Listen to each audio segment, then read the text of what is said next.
Forbes India 30 Under 30, presented by Vivo. I hope, first of all, everyone is safe, everyone is healthy, your families are good. I'm Sunil Chhetri. I play football for my country, India, and I also play for my club, Bangalore FC. I have been given this honor to come and talk to you, and I was given a lot of pointers as to how to motivate you and tell you my journey. I'm not sure how I'm going to do it, but probably I'll take 7 or 10 minutes of your time and tell you a few things about me. And I'm not sure whether it's going to motivate you, but I hope it entertains you, and I hope it's worth your time. I was given a very, very good start because I was born to my mom and dad. My father's name is Mr. K.V. Chhetri, Khel Ratna Chhetri. My mom is called Susila Chhetri. And why I say that it was a good start is because I got the great genetics, and that was a good head start. I'm not a big fan of luck and fortune, but I must admit I was completely fortunate to be born as their son, and that was a great head start. Sports was a very, very important aspect of our life. Both my mom and dad encouraged me and my sister to play different sports. At that time, there wasn't a specific school for different sports as what it is now. There are a lot of different academies for different sports. It wasn't the same back then. A lot of people who are from my generation would understand that, but still my mom and dad tried their best. Most of the times when I did not have enough players to play with, my mom and dad used to be uh, my mates on the pitch, and that's how I learned. So the upbringing was great. I was of course in my household, because I'm from an army background. Being disciplined and respecting everyone was necessary, paramount, and given. Apart from that, we were allowed to express ourselves in whichever way we wanted. So I turned 16, and I think I did my class 12th, and I got an offer from Mohun Bagan, uh, which at that time and even now is one of the biggest clubs in our country with such rich history. So when I got the call, I wasn't sure whether they're calling me for the main team or for the academy, but still I left. My father wasn't there in Delhi at that point of time. He was posted, I think, in Jammu Kashmir or somewhere. So I had to travel alone, which wasn't very usual then. I took a train. I went to Calcutta.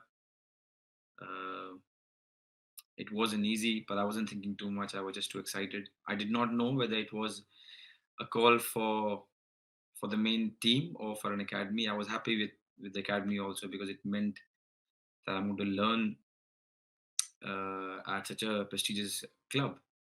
Oh, before that, when I was playing temporary in Delhi, I use the word temporary because I wasn't playing throughout the year. I played for a club called City Club in Delhi, which was to play for the club meant I was playing professionally, semi-professionally for 2 3 months.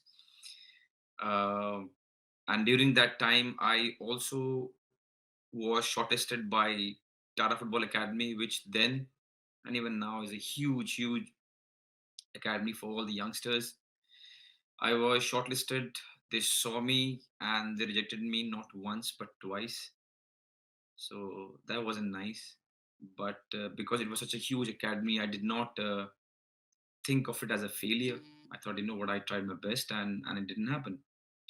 Yeah, and then cut to the other scene when I where I reached Mohun Bagan, and to my utmost pleasure, after 1 week, 10 days of trial, I was offered the contract for the main team. I couldn't sign it because I was a minor, so my father had to come to to Calcutta, and yeah, once he reached Calcutta, he was told by the officials that they wanted me to sign a deal for 3 years, and me and my father were extremely happy. I mean, one of the best days of my life, and that's where the journey started. That's where the I don't even think there was a dream that I would ever play for a huge club. Uh, so I wouldn't say that the dream came true then, because to be honest, I didn't even dream of it. Yeah, so then I signed Mohan Bagan and everything is hunky dory.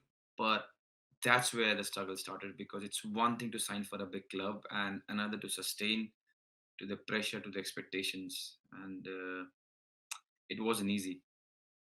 As we already addressed that, I did not join TFA. So I didn't have formal education about football. I was playing because probably I was all right, and I enjoyed it. But then that's one part, and to be a part of Mohun Bagan, which then was the best club in the country. I was 20 when I played for my country for the first time, and when I say for my country for the first time, it means the senior national team.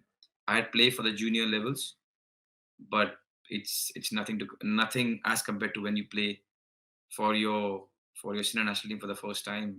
We went to Pakistan, and we played Pakistan for the first time. I played Pakistan for my as my debut. It was at Balochistan, which is better than North. Mm, I scored on my debut, which probably is going to be one of the best days of my life. I'm going to take that feeling to my grave. And it was outstanding. It was amazing. It's one thing to get the national team jersey, and it's another thing to score on your debut. Sadly, unfortunately, we drew the game. We considered in the last, I think, 85th minute, and the game was 1-1. But by far one of the most important days of my life. Then I started playing for my country regularly. I started playing for Mohun Bagan regularly. Everything was good.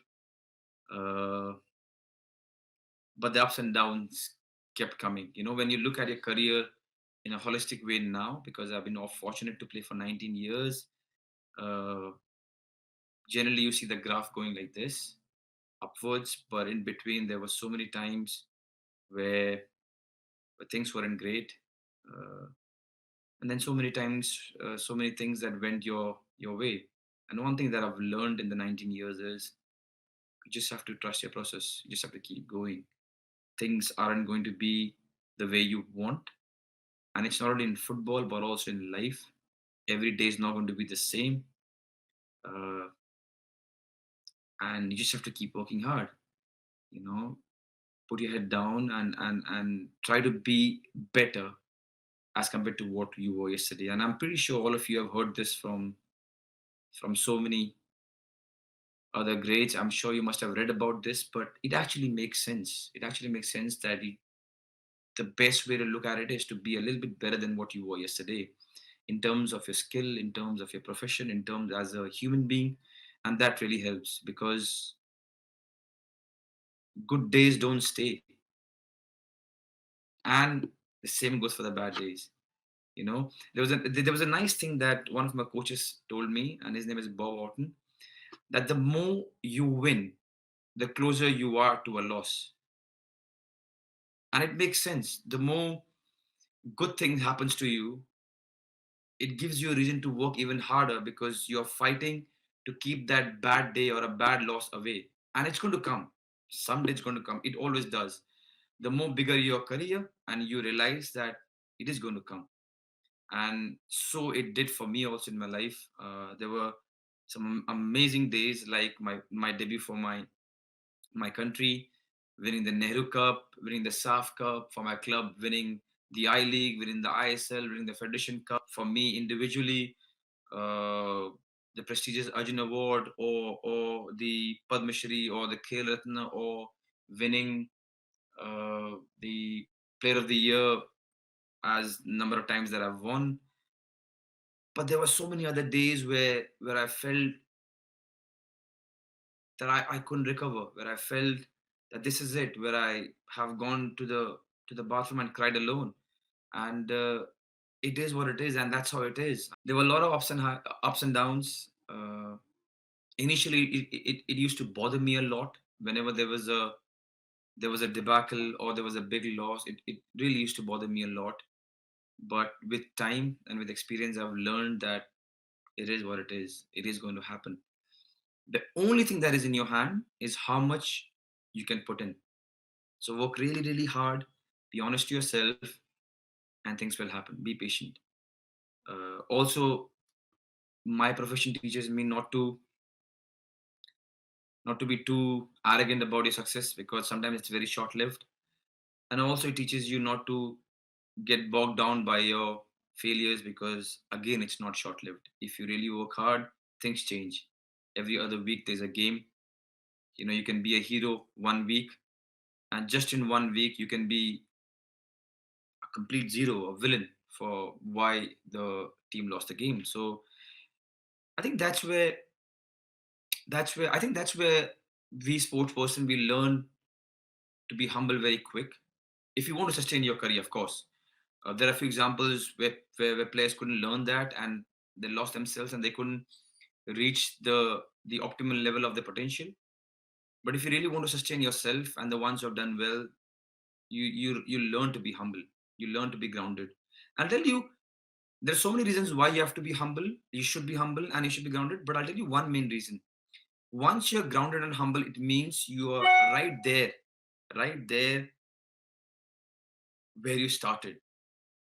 If you start thinking about the success that you have earned, and if you start behaving like that, you will never work as hard as what you used to when you did not have all the success. That's why staying grounded and humble are very, very important, because you start at it again as a youngster. Sometimes it is not easy, and I'll be honest, sometimes I tend to behave like the Sunil Chhetri who has achieved all of the things. And let me tell you a secret, more than often, I end up not doing well when I behave like that. And whenever I go out at the pitch in training or at games, thinking the same way when I used to be the 16-year-old who just wanted to go there and perform and give your best, I tend to do well. And I know it's not easy, because now, after so many years, whatever you've learned, it comes out. It's not easy to think, you know what, let's not think about whatever I've achieved and just play like a 16-year-old. But that's the mantra. And that's why, no matter who you are, no matter how much you've achieved, try and stay humble and grounded. It's not easy all the time, but whenever you catch yourself being arrogant or too full of yourself, think about it. Think about it. It's not going to give you sustained results. I want to wish all of you all the very best. As I said, I don't know if this was a motivational speech, but I just hope there is something that I can take from it. Keep working hard. Just try to be a little bit better than what it was yesterday, what you were yesterday, and yeah, enjoy. Forbes India 30 Under 30, presented by Vivo.